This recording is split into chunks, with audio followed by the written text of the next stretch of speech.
Alah, asal menu fokus pula. Aduh. Testing 1, 2, 3. Aku letak kat sini, aku pernah nak pegang. Mana bateri tadi dah? Sekarang pukul 12.30 tengah hari. Aku lepas edit video kat Pekan Buah. Aku buat POB, aku shoot straight kat situ. Untuk personal vlog kali ni, aku just nak share satu benda, which is benda ni menyebabkan aku kerugian RM150. Sebelum ni, aku pakai DJI Osmo Action 5 Pro ni as webcam tau. Webcam untuk aku punya kelas online.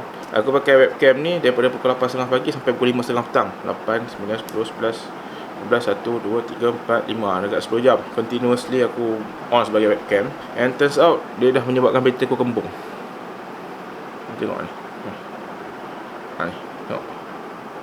Aku ride sehari suntuk tau. Maksudnya daripada pagi sampai petang baru balik. Most of the time aku on je. Yang satu sekali ride tu kat 2 jam, 3 jam. Tak ada masalah dengan bateri sebelum ni. If you guys nak guna Osmo Action 5 Pro as a webcam, boleh. Masalah dia jangan buat terlalu lama. Bila terlalu lama, dia ada masalah dengan bateri yang kembung. Salah. Ini 1.5 ni. Dia punya modal. Version yang Extreme Plus. Maksudnya dia bateri dia lagi besar. Bila lagi besar, lagi tahan lama. Aku dah pernah cuba baiki bateri drone aku. Aku tengok kat video daripada India tu, dia buat, dia pecah-pecah. Aku buat kan, bateri tu tiba-tiba berasap. So lithium ion is not a material yang we can play around lah. Kalau macam ni, ini pun aku nak dispose lah ni. So that's all.